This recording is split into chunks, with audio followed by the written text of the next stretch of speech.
What's up, guys? It's Chris from Hair Loss from Steroids, and we're going to talk about medications and hair loss, and if hair loss can cause medications, why they would, if it's permanent, what to do about it, all that good stuff. I haven't made a video in a while, and I actually cut my hair very short recently, and this is kind of how it looks. It looks okay.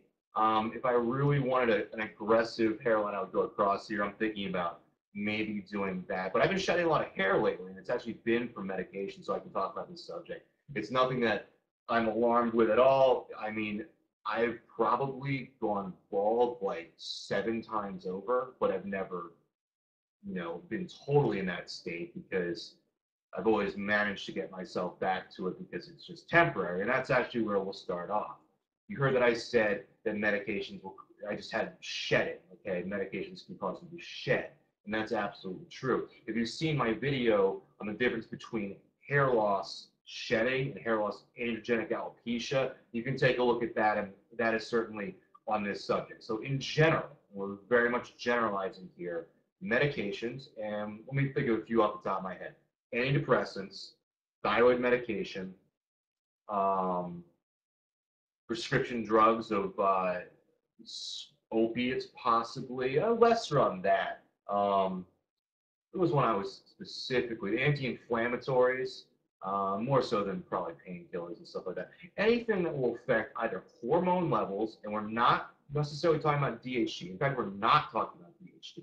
DHT is androgenic alopecia, okay? Male pattern baldness, sometimes female pattern baldness, but a little less, a little less concrete on there. But anything that messes with hormone levels, okay? It can be estrogen, it can be testosterone, not necessarily related to DHT, causing significant fluctuations either up or down in hormone levels, or neurotransmitters. We're talking norepinephrine, serotonin, dopamine. That's why antidepressants can cause hair loss. So anytime you have hormones going up and down, neurotransmitters going up and down, anything more than a normal rate, you can get hair loss. Now, an extreme and actually, unfortunately, common example is after women give birth to a child. Their hormones are all over the place.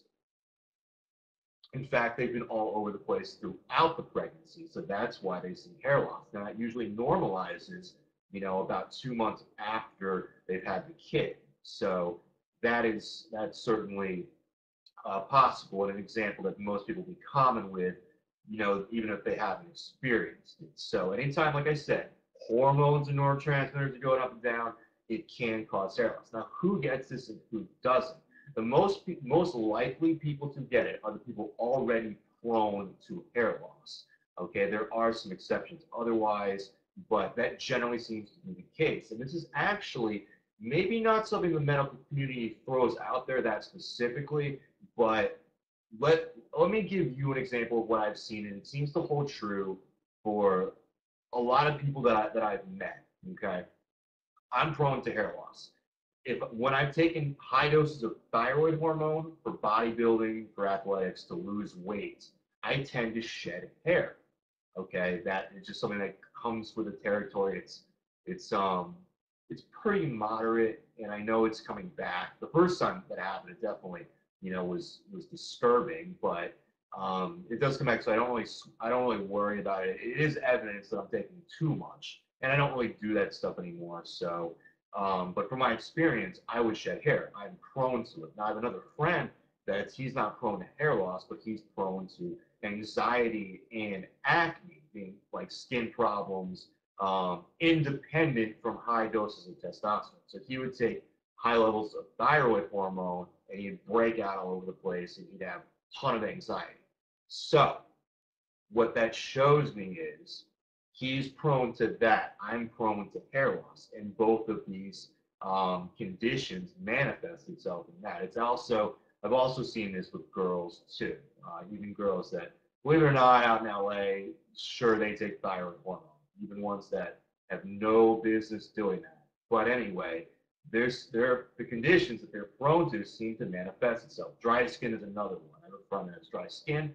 If she were to do thyroid hormone, her skin would, and we're talking about in the hyper or hypo states, it would start peeling off, which that is what she's prone to. So if you're prone to hair loss in general, you're more likely to see side effects from fluctuating shedding, from fluctuating hormones and neurotransmitters. So that is the scoop on that. It's nothing to completely freak out about. The good news is it totally can come back because the follicles themselves are not being killed, okay? They're not being wiped out. So they're just there, but since the wild fluctuations going on in your body will shed the hair purposely. It's actually a defense mechanism. It's not an autoimmune like disease type thing because it's not a disease, but it's a safety precaution to keep energy reserves. An example is thyroid hormone, or actually lack thereof. If you are hypothyroid, meaning your thyroid is slow, your metabolism is slow, your body will shed hair because it's decided that, and you can argue against this, that it's not necessary. Meaning, it's going to keep your vitals up, your heart, your lungs, your brain, and it doesn't seem to value your hair that much. So in order to preserve energy, because it seems like your central nervous system is running to shit because your thyroid is low, it will spare it from there and will cause the shed of hair. Now, when you correct that, almost instantly it will start, normalizing too. It can take a few weeks, a few months to see it like fill in though. Certainly a few months to see it fill in. So that is the deal with medications and hair loss. If you're experiencing it, figure out why.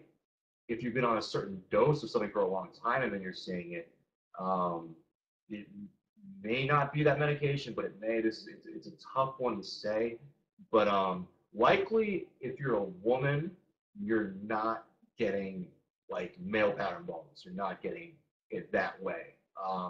But women are very prone to this shedding type of thing, given their wild hormone fluctuations, even once a month. So there are some women that do watch my videos, and I appreciate that there. That is likely what's going on with you. Check your doctor. I'm not a doctor.